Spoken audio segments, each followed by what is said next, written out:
Welcome back to the channel. Welcome back, guys. It's Mike. Happy Friday. Happy Frog Friday indeed.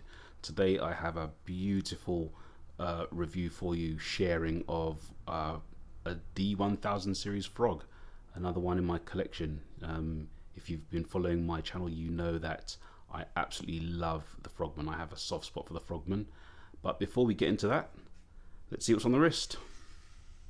Yes, happy Frog Friday, guys. And this is the GWF-D1000B Basil Special Frogman, the 1000 series and the D1000 series. And I'll give you a comparison in a little bit, but just take that one in for a little bit, guys. This is the one I'll be wearing today.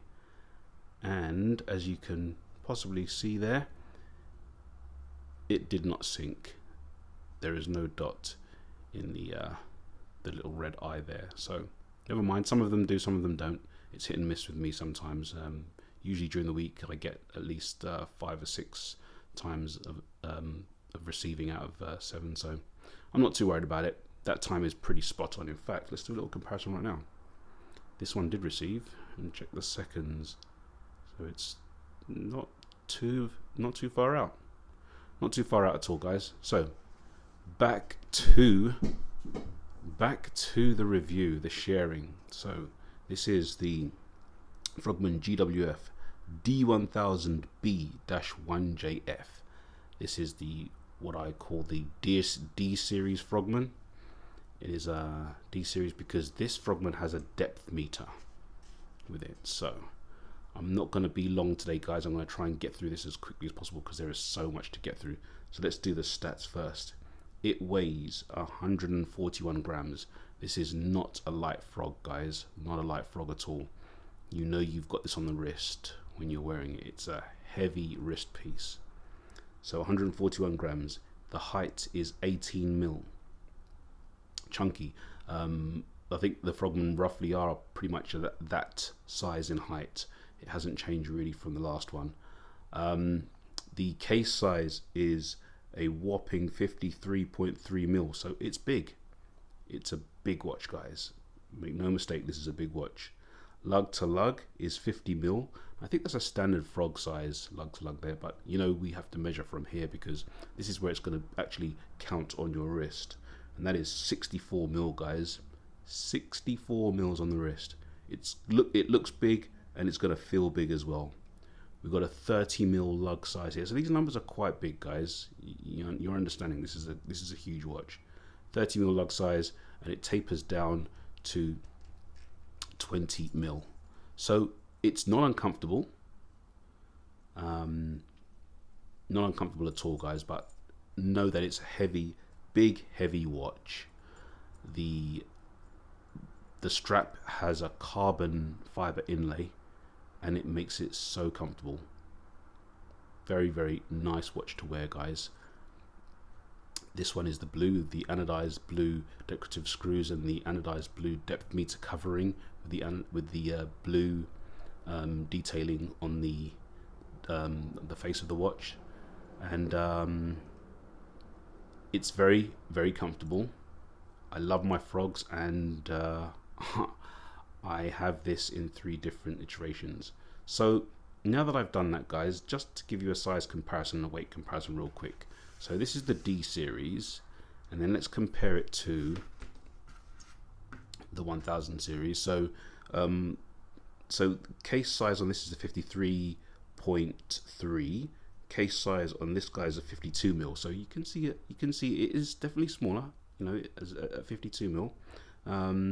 Not too much smaller, but it's noticeable. You can see. You can definitely see that it's smaller there, right? The weight on this one is 115 grams. So from 115 to 141, there is a huge difference on the wrist, guys. Huge notable difference on the wrist. Both lovely pieces. Again, let's do another comparison further down the line. Let's take the 1000 series out of the picture, and let's bring in DW8200. So this guy weighs 82 grams. 82 grams compared to 141 grams. Got the case size. The case size here is 49 millimeters compared to the case size of this 53.3 millimeters. So all Frogman are big, but this D series is massive. Massive comparison there. I'll try and get all three of them in the shot for you. In fact, I'll hold that one there and hold this guy up. You can see a progression in size there. All beautiful pieces. But let's clear the deck because this guy is full, absolutely full of tech. So let's go through the modes real quick. Timekeeping mode, and this is the mode button here. So we have log for your dive data, dive data received. We have the stopwatch, start, stop, timer, countdown timer, start it, stop, and we have the alarm. It has 4,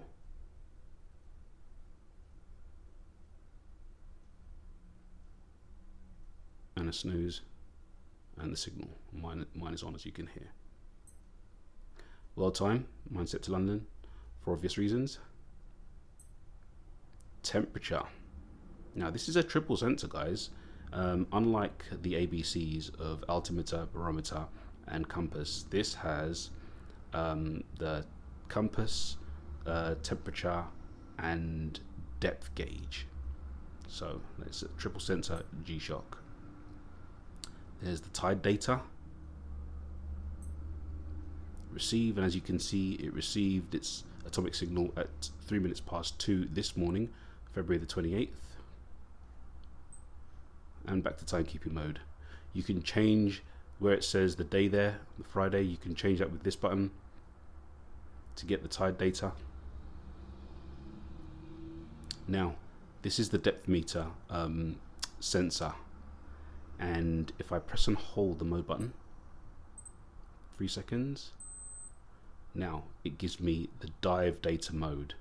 So you won't see anything here because it will only show at a depth of 1 meter and more, and this sensor gets its data, or transfers its data via the water pressure. So the water pressure on this sensor will be calculated in the watch algorithm, and you'll get your dive data, your depth data.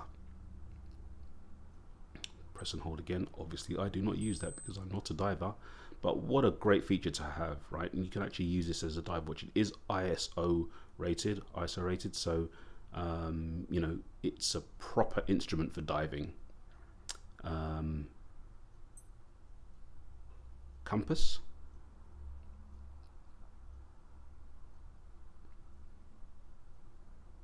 Full of tech, this one is, guys. Absolutely full of tech. Here's the light. I'll turn the light off and show you that in a second.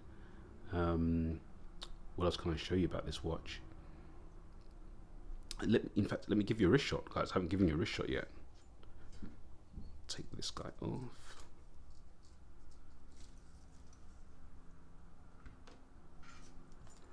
This strap is massive, guys. It is supposed to be worn over a dive suit. Even on my 7 3/4, this strap, in fact it's more comfortable there, is massive. But very comfortable, as I said. Metal keeper. Very, very comfortable. There it is on my 7 3/4.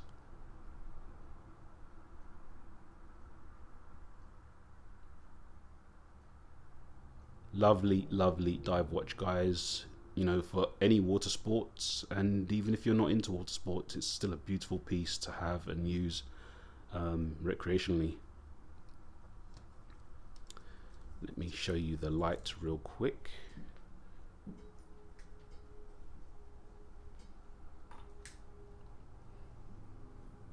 Get into focus first, and that was the tilt feature. You guys know how I feel about my tilt feature. absolutely awesome. And this is the light button here.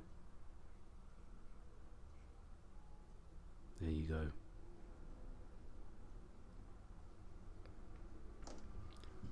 Beautiful, full of tech wrist piece, guys. You can't go wrong with a Frogman. If you are brave enough to wear the size of the D1000 Frogman, it is a beautiful piece to have. This button here records your dive data, so as a diver you just want to use the one button. You don't want to be messing around with features and buttons and modes, so you'd be in dive mode and then you just press this button on the side here. Obviously you may even have a glove on. Easy enough to get, and you can record your dive data with that button there. So that was a quick review, guys, of this D1000 series Frogman. Full of tech, beautiful heavy wrist piece, aesthetically pleasing. It feels great on the wrist, and definitely a conversational piece, and one to have in the collection if you are at all into G-Shock and into the Frogman. This is one I would say definitely go for, and you know, you won't lose your money, guys, if you try it and you don't like it. Frogman always hold their value, you know. In fact, some of them go up in value, so you know, don't be shy about trying one. If you can reach to trying one and you find you don't like it, I think it'd be not a problem for you to sell on the second-hand market and get your money back. So guys, this was my D1000 series Frogman, GWF-D1000B-1JF. Wear all your wrist pieces and timepieces in the best of health. And until next time, take care.